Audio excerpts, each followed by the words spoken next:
স্নেহের ছাত্রছাত্রী, আমি দীপান্বিতা ম্যাডাম, আমার ইউটিউব চ্যানেল দীপাস টিচিংয়ে তোমাদের সবাইকে স্বাগত। ক্লাস 12 সেমিস্টার 4 যারা দিয়ে দিয়েছো, অর্থাৎ 2026-এর উচ্চ মাধ্যমিকের ব্যাচ, তোমরা উচ্চ মাধ্যমিক শিক্ষা সংসদ প্রত্যেকটা সাবজেক্টের কি উত্তর নির্দেশিকা দিয়েছে সেটা জানতে চেয়েছিলে। আমি এক এক করে প্রত্যেকটা সাবজেক্ট নিয়ে আসছি।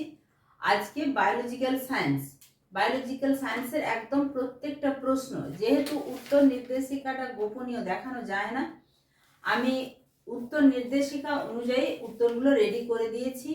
বায়োলজির বিশিষ্ট স্যারের সাহায্য নিয়ে তোমরা পরপর উত্তরগুলো একটুখানি দেখে নাও, মিলিয়ে নাও যে তোমরা কত নম্বর পাবে।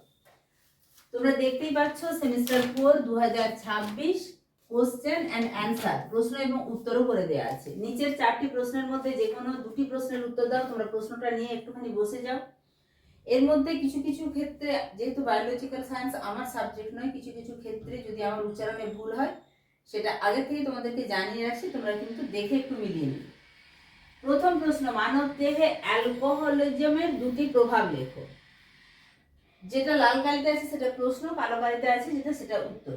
যে অবস্থায় একজন ব্যক্তি নিয়মিত বা অতিরিক্ত মদ্যপানের ফলে শারীরিক বিভিন্ন রোগ, যেমন লিভারের সমস্যা, গ্যাস্ট্রিক বা স্নায়ুর রোগে আক্রান্ত হন, কিন্তু মদ্যপান বন্ধ করলে তার মধ্যে কোনো তীব্র উইথড্রয়াল সিনড্রোম, যেমন কাঁপুনি বা অস্থিরতা দেখা দেয় না, তাকে বিটা অ্যালকোহলিজম বলে।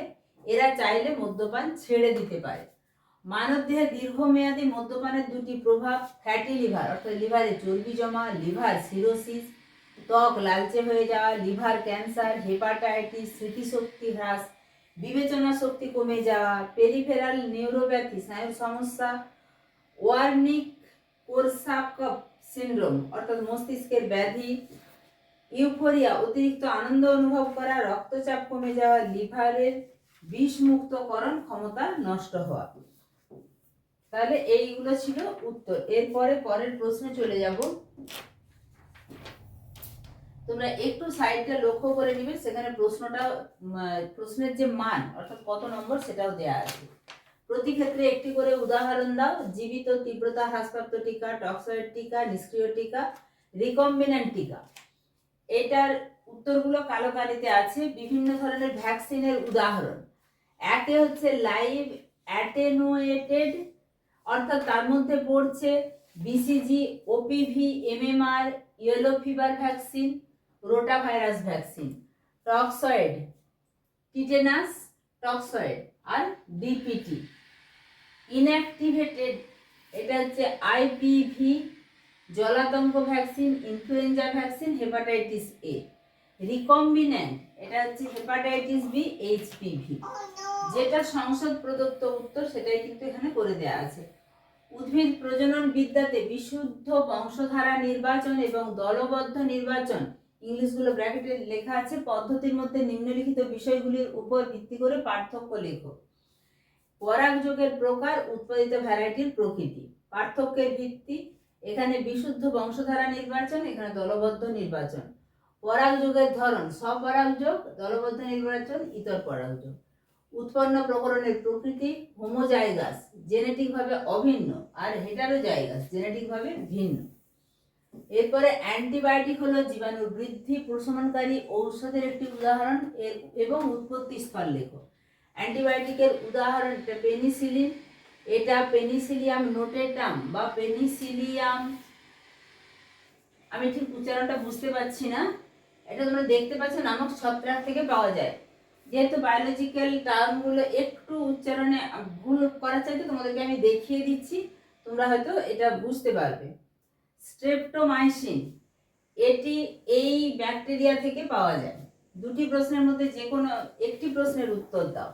তোমরা দেখতেই পাচ্ছ এখানে প্লাজমিড, এটা পিবিআর উপরে 322 লেখা আছে। আমি বায়োলজিক্যাল টার্ম আগেই বলেছি, সেভাবে বুঝি না। এর উত্তরটা, এতে উপস্থিত 2টি অ্যান্টিবায়োটিকের প্রতিরোধক জিনের নাম লেখো। তোমরা নিশ্চয়ই এখানে 2টি যে প্রতিরোধক জিনের নাম লেখা আছে সেটা বুঝতে পারছো। এরপরে রিকম্বিন্যান্ট ডিএনএ যুক্ত ভেক্টরকে ব্যাকটেরিয়া এবং অন্য পোষক কোষে প্রবেশ করানোর নিম্নলিখিত 2টি পদ্ধতি ব্যাখ্যা করো। একটা হচ্ছে ইলেকট্রোপোরেশন আর একটা হচ্ছে মাইক্রো ইনজেকশন। আবারও বলছি, লাল কালিতে যেটা আছে সেটা তোমাদের প্রশ্নে আছে, উত্তরটা যেভাবে করে দেয়া আছে দেখো। জিন স্থানান্তরের পদ্ধতি ইলেকট্রোপোরেশন, হচ্ছে এই পদ্ধতিতে উচ্চ ভোল্টেজের বিদ্যুৎ স্পন্দন ব্যবহার করে কোষ পর্দায় সাময়িক ছিদ্র তৈরি করা হয়, যার মাধ্যমে ছোট হাতের আর ডিএনএ বা চিমেরিক ডিএনএ পোষক কোষে প্রবেশ করানো হয়। মাইক্রো ইনজেকশন, মাইক্রো নিডল বা কাঁচের সূক্ষ্ম সুচ ব্যবহার করে সরাসরি পোষক কোষের নিউক্লিয়াসে এখানে ছোট হাতের আর ডিএনএ প্রবেশ করানো হয়।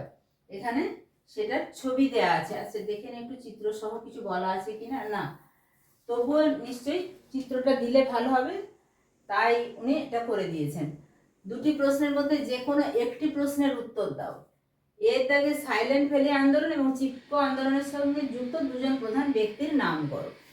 এখানে সাইলেন্ট ভ্যালি আন্দোলন, তার সঙ্গে যুক্ত doctor Salim Ali, M S Swaminathan, Madhav Gadgil.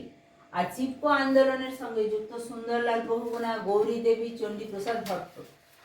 এখানে দুটি আন্দোলনের সঙ্গে দুজন করে ব্যক্তির নাম বলা আছে, তিনজন করে ব্যক্তির নাম দেওয়া আছে, তোমরা দুজন করে ব্যক্তির নাম লিখলেই নম্বর দাও। বিয়ের দাগে জিপিপি এবং এনপিপি এর মধ্যে সম্পর্ক প্রতিপাদন করো। এর যে উত্তরটা, সবুজ উদ্ভিদ সালোক সংশ্লেষ প্রক্রিয়ায় মোট যে পরিমাণ জৈব পদার্থ বা শক্তি উৎপন্ন করে তাকে মোট প্রাথমিক উৎপাদনশীলতা জিপিপি বলে, এবং সেখান থেকে উদ্ভিদের নিজস্ব শ্বাসকার্য ও অন্যান্য বিপাকীয় কাজে ব্যয়িত হওয়া শক্তি বাদ দিলে যা অবশিষ্ট থাকে তাকে নিট প্রাথমিক উৎপাদনশীলতা বলে। নিট প্রাথমিক উৎপাদনশীলতা এনপিপি সমান জিপিপি মাইনাস আর, যেখানে জিপিপি হচ্ছে মোট প্রাথমিক উৎপাদনশীলতা এবং আর হচ্ছে শ্বসন কাজে ব্যবহৃত শক্তি। এরপরে চলে যাব বিভাগ খতে, যেখানে 3 নম্বরের প্রশ্ন। 4টি প্রশ্নের মধ্যে যে কোনো 2টি প্রশ্নের উত্তর করতে হবে, তোমাদের সবগুলি প্রশ্নেরই উত্তর করে দেওয়া আছে। একটি আদর্শ অ্যান্টিবডি অণুর গঠন চিত্র সহ বর্ণনা করো। এখানে কিন্তু চিত্রের জন্য আলাদা করে 1 নম্বর দেওয়া আছে, তাই ছবিটা আঁকতেই হবে। উত্তরটা তোমরা দেখতে পাচ্ছ, তাও আমি একটুখানি তোমাদের জন্য রিডিং করে দিচ্ছি। একটি আদর্শ সরল অ্যান্টিবডি অণু দেখতে ইংরেজি ওয়াই অক্ষরের মতো। এর গঠন মূলত 4টি পলিপেপটাইড শৃঙ্খল দিয়ে তৈরি। একে শৃঙ্খল বা চেন, প্রতিটি অ্যান্টিবডি অণুতে 4টি শৃঙ্খল থাকে। 2টি ভারী শৃঙ্খল বা হেভি চেন, এগুলো আকারে বড় এবং দীর্ঘ। 2টি হালকা শৃঙ্খল বা লাইট চেন, এগুলো আকারে ছোট। এই 4টি চেন মিলে একটি প্রতিসম কাঠামো তৈরি করে। ডাইসালফাইড বন্ধনী, এটা হচ্ছে ভারী এবং হালকা শৃঙ্খলগুলো একে অপরের সাথে ডাইসালফাইড বন্ধনী দ্বারা যুক্ত থাকে, যা পুরো কাঠামোকে স্থিতিশীল রাখে। 2 দাগে পরিবর্তনশীল এবং ধ্রুবক অঞ্চল। আশা করছি তোমরা উত্তরগুলো দেখে নিজেরা বুঝতে পারছো। তোমাদেরকে যে এইভাবে উত্তরটা করে দেওয়া আছে, একদম সরাসরি লাইন বাই লাইন হতে হবে এরকম ব্যাপার নয়, তবে উত্তরটা কিন্তু এটাই। ফলে এভাবে লিখলে তোমরা একদম পুরো নম্বর পাবে। পরিবর্তনশীল এবং ধ্রুবক অঞ্চল, ভ্যারিয়েবল রিজিয়নস, শৃঙ্খলগুলোর উপরের প্রান্তকে অর্থাৎ ওয়াইয়ের মাথার দিক পরিবর্তনশীল অঞ্চল বলে। তোমরা দেখতেই পাচ্ছ ওয়াইয়ের মাথার দিক। এটি বিভিন্ন অ্যান্টিবডির ক্ষেত্রে বিভিন্ন রকম হয়, যা নির্দিষ্ট অ্যান্টিজেনকে চিনতে সাহায্য করে। এরপর হচ্ছে কনস্ট্যান্ট রিজিয়ন, শৃঙ্খলের নিচের দিকের অংশটি সব অ্যান্টিবডির ক্ষেত্রে প্রায় একই রকমের থাকে। অ্যান্টিজেন বাইন্ডিং সাইট বা প্যারাটোপ, ওয়াইয়ের 2 বাহুর একদম মাথায় যেখানে অ্যান্টিজেন এসে যুক্ত হয় তাকে অ্যান্টিজেন বাইন্ডিং সাইট বা প্যারাটোপ বলে। একটি আদর্শ অ্যান্টিবডিতে 2টি প্যারাটোপ থাকে। তোমরা আরেকবার ছবিটা দেখে নাও। হিঞ্জ অঞ্চল, ওয়াইয়ের 2টি বাহু যেখানে যুক্ত হয় সেই নমনীয়, ওয়াইয়ের 2টি বাহু যেখানে যুক্ত হয় নমনীয় অংশটিকে হিঞ্জ অঞ্চল বলে। এটি অ্যান্টিবডিকে কিছুটা নড়াচড়া করতে সাহায্য করে যাতে সেটি অ্যান্টিজেনের সাথে যুক্ত হতে পারে। এরপরে বিয়ের দাগে আবারও বলছি, লাল কালিতে যেটা আছে সেটা প্রশ্ন। অ্যান্টিজেন অ্যান্টিবডি আন্তঃক্রিয়ার অ্যাপ্লুটিনেশন এবং অধঃক্ষেপণের মূলগত পার্থক্য কি? আর 2 প্রশ্ন হচ্ছে ফাইলেরিয়াসিসের কার্যকারক উপাদানটির নাম লেখো। এখানে পার্থক্যটি দেখে না, পার্থক্যের ভিত্তি। আচ্ছা, মূলগত পার্থক্য বলা হয়েছে, এখানে কিন্তু পার্থক্য মোট 5টি দেয়া আছে।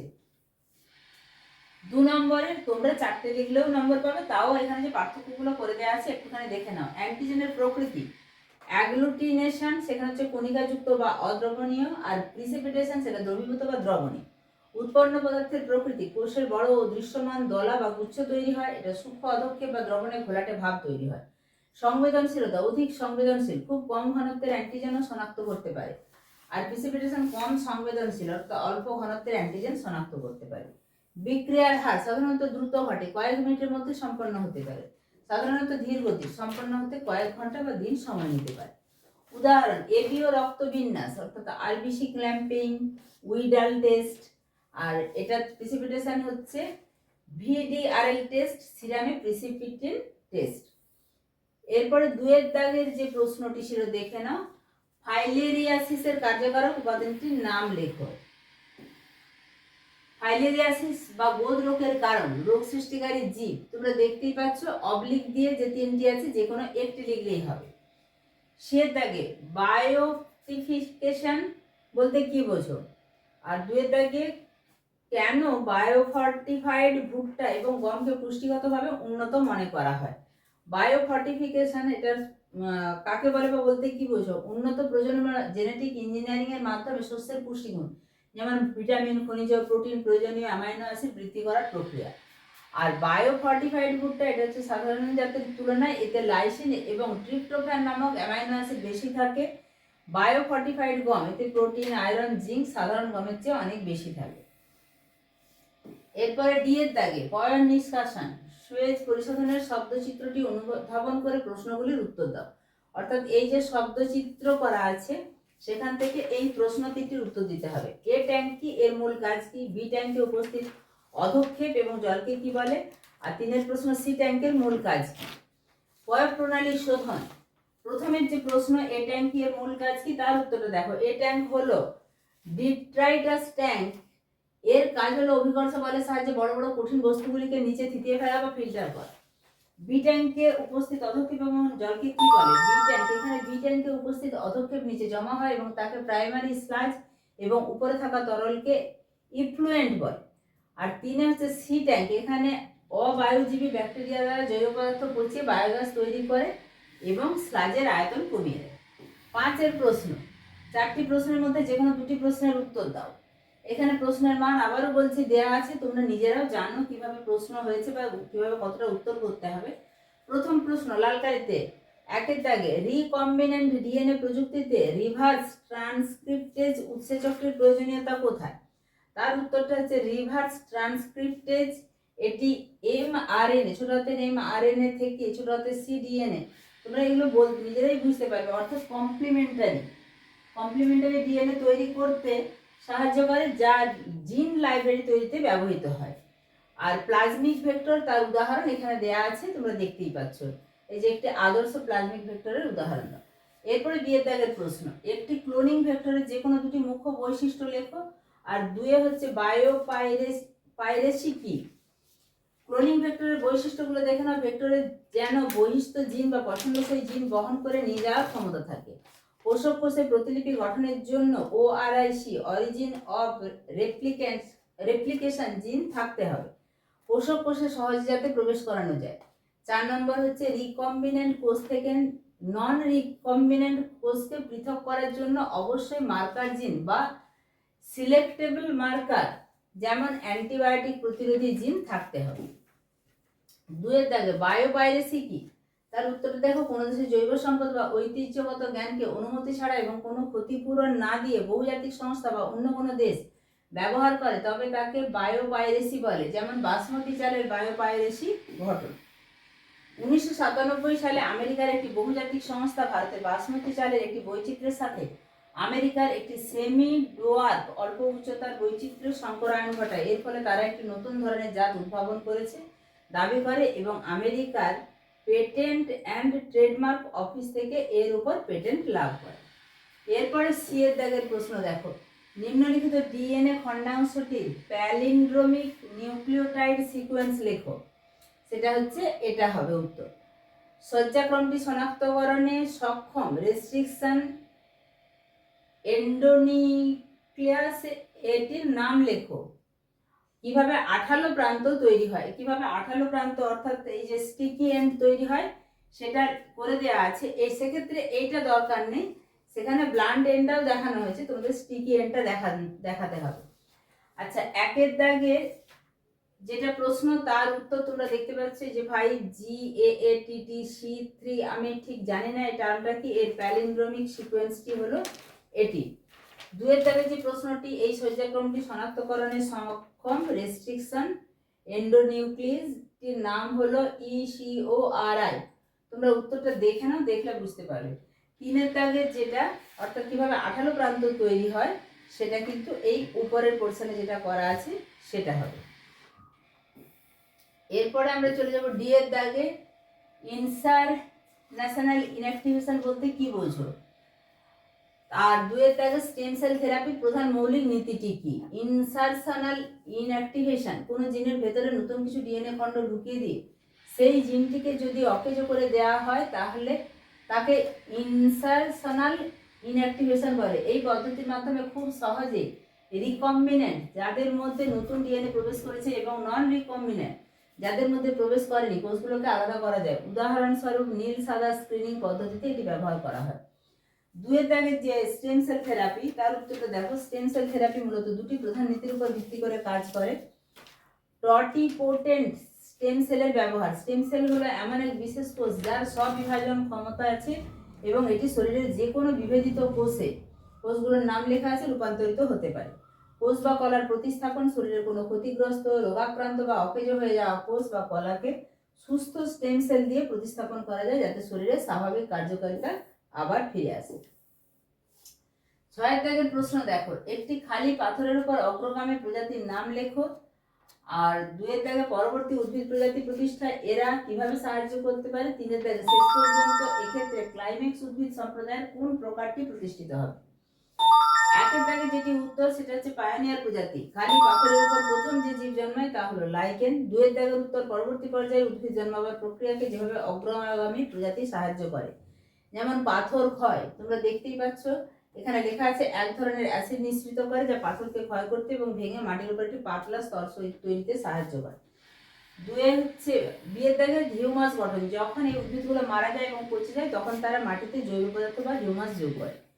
শীতে উর্বরতা বৃদ্ধি, এর ফলে মাটির উর্বরতা এবং স্থায়িত্ব বৃদ্ধি পায় যা পরবর্তী পর্যায়ের উদ্ভিদ যেমন মস জন্মানোর জন্য উপযুক্ত পরিবেশ তৈরি করে। 3 এর দাগে যেটা উত্তর ক্লাইম্যাক্স কমিউনিটি, সেটা হচ্ছে পর্যায়ক্রমিক পরিবর্তনের শেষ ধাপ এবং বনভূমি। বিয়ের দাগের প্রথম প্রশ্ন, একটি বাস্তুতন্ত্রের মধ্যে শক্তির আহরণ এবং পরিবহন একটি ফ্লো চার্টের মাধ্যমে দেখাও। এখানে ফ্লো চার্টটা করে দেওয়া আছে। জলবায়ু নিয়ন্ত্রণে উদ্ভিদের একটি ব্যবহার লেখো। জলবায়ু নিয়ন্ত্রণে উদ্ভিদের অজস্র ব্যবহার আছে। জলবায়ু সম্পূর্ণরূপেই উদ্ভিদ দ্বারা নিয়ন্ত্রিত হয়। তার মধ্যে একদম তোমরা ছোটবেলা থেকেই পড়ে আসছো, মেন পয়েন্টগুলো দেওয়া আছে, অর্থাৎ কার্বন ডাইঅক্সাইড শোষণ, কার্বন সিঙ্ক, আবহাওয়া নিয়ন্ত্রণ, উপকূলীয় সুরক্ষা, বায়ু দূষণ রোধ। এখানে আমরা যতটুকু মনে হয় দেখলাম একটি ব্যবহার লেখো বলা হয়েছে, তোমরা যে কোনো একটা ব্যবহার লিখলেই হবে। সিয়ের দাগে বায়োস্ফিয়ার রিজার্ভ এবং জাতীয় উদ্যানের মধ্যে পার্থক্য। বায়োস্ফিয়ার রিজার্ভ এবং জাতীয় উদ্যানের মধ্যে পার্থক্য এখানে 1 2 3 4 5 6 7 8টা করে দেওয়া আছে। তোমাদের 2 নম্বর আছে, 4টি পার্থক্য লিখলে মোটামুটি 2 নম্বর পুরোটাই পাবে। কোনো একটি অঞ্চলকে বায়োলজিক্যাল হটস্পট হিসেবে বেছে নেওয়ার কারণ উল্লেখ কর। বায়োলজিক্যাল হটস্পট হতে গেলে তার নিম্নলিখিত শর্তাবলী থাকতে হবে। প্রথমত এন্ডেমিক প্রজাতির উপস্থিতি। একটি অঞ্চলকে হটস্পট হিসেবে গণ্য হতে হলে সেখানে কমপক্ষে 1500 প্রজাতির এন্ডেমিক বা স্থানীয় সংবহন কলাযুক্ত উদ্ভিদ থাকতে হবে, অর্থাৎ উচ্চমাত্রায় এন্ডেমিজম থাকতে হবে এমন প্রজাতি যা ওই নির্দিষ্ট এলাকা ছাড়া পৃথিবীর আর কোথাও পাওয়া যায় না। আরেকটা হচ্ছে বাসস্থানের ক্ষতি। অঞ্চলটির আদি বাসস্থানের 70% বেশি অংশ হারিয়ে যেতে হবে আর মাত্র 30% বা তার কম আদি বাসস্থান অবশিষ্ট থাকতে হবে। সহজ কথায় অঞ্চলটি মারাত্মকভাবে বিপন্ন হবে। ডি এর প্রশ্ন, সাইলেন্ট ভ্যালি আন্দোলনের কারণ। সাইলেন্ট ভ্যালি আন্দোলনের কারণ এখানে তোমাদের 2 নম্বর দেওয়া আছে। কারণ জলবিদ্যুৎ কেন্দ্র নির্মাণ বন্ধ করা, বৃষ্টি অরণ্য রক্ষা, জীববৈচিত্র্য সংরক্ষণ, পরিবেশের ভারসাম্য বজায় রাখা। যে কোনো দুটো লিখলেই 2 নম্বর পাওয়া যাবে, তাও এখানে 4টে পয়েন্ট ডিসকাস করা আছে। পশ্চিমবঙ্গের একটি রামসার সাইটের নাম লেখো। রামসার সাইট হচ্ছে পূর্ব কলকাতার জলাভূমি অথবা সুন্দরবন, যে কোনো একটা লিখলেই পাবে। এরপরে বিভাগ গতে যে প্রশ্নগুলো আছে সেটা হচ্ছে 4x1, ফলে লং কোশ্চেন। উত্তরগুলো করে দেওয়া আছে, তোমরা একটুখানি দেখে নাও। এখানে যে ক্ষেত্রে ছবি আঁকার দরকার হয়েছে সেই ছবিটা কিন্তু এঁকে দেওয়া আছে, অবশ্যই তোমরা করবে। আমি লং কোশ্চেনগুলো আর ডিটেলস তোমাদের কাছে রিডিং করছি না, তোমরা একটু দেখে নেবে। এখানে এর দাগে 1 2 3টে প্রশ্ন আছে, তোমরা স্ক্রিনশটও নিয়ে যেতে পারো। 1 2 3 তার প্রশ্নের উত্তর করে দেওয়া আছে। এবং বি এর দাগে যে দুটো প্রশ্ন আছে এগুলো লং কোশ্চেন, তোমরা স্ক্রিনশট নিয়ে নেবে 1 2। এছাড়া স্ক্রিনশট নিয়ে নিতে বলার কারণ আমার ঠিক এইগুলো বায়োলজিক্যাল টার্ম আমার এগুলো জানাও নেই, তবে এই ছবিগুলো অবশ্যই লাগবে। যিনি করেছেন উনি বলে দিয়েছেন, ছবিগুলো কিন্তু দেখিয়ে তোমাদেরকে উত্তরটা করতে হবে। এরপরে বিভাগ ঘ 5x1, এটা আরো বড় কোশ্চেন। তোমরা একটুখানি দেখে নাও, রামসার সাইট নির্ধারণের জন্য কি কি কার্যকারণ দায়ী। এখানে সমস্ত কার্যকারণগুলো উল্লেখ করা আছে। আর দ্বিতীয়ত হচ্ছে রামসার সাইটের প্রয়োজনীয়তা উল্লেখ করো। এখানে প্রয়োজনীয়তা বা গুরুত্ব এতগুলো পয়েন্ট লিখে দেওয়া আছে। এরপরে বিয়ের দাগে তেজস্ক্রিয় বর্জ্য পদার্থ বলতে কি বুঝো? তেজস্ক্রিয় বর্জ্য, একটা প্রশ্নের উত্তর করতে হবে, কিন্তু সমস্ত প্রশ্নেরই উত্তর করে দেওয়া আছে। তেজস্ক্রিয় বর্জ্য উৎপাদনকারী দুটি উৎস উল্লেখ করো। 2 দাগের প্রশ্ন, কোনো দুটি প্রজাতির কখনো একেবারে সমান নিচে থাকতে পারে না, উক্তিটির যথার্থতা নিরূপণ করো। 3 শক্তির পিরামিড কি, উদাহরণ দাও। 1 উত্তর এতটাই। তোমরা 2 দাগের উত্তরটা একটু দেখে নাও, এবং সঙ্গে এই গ্রাফটা দেয়া আছে, এই গ্রাফটাও তোমাদেরকে দেখাতে হবে বা করতে হবে, যেটা গাউসের নীতি। আর 3 শক্তি পিরামিড, শক্তি পিরামিডের প্রশ্নের উত্তরটাও তোমরা দেখে নাও, সঙ্গে ছবিটাও লাগবে। ঠিক আছে, এই ছিল আজকের উপস্থাপনা। আমার অনেক ক্ষেত্রেই বায়োলজিক্যাল টার্ম উচ্চারণে অসুবিধা হয়েছে, কিন্তু তোমাদেরকে স্ক্রিনে সেই জন্যই পুরোটা দেখিয়ে দেওয়া। ঠিক আছে, এখানেই শেষ করছি।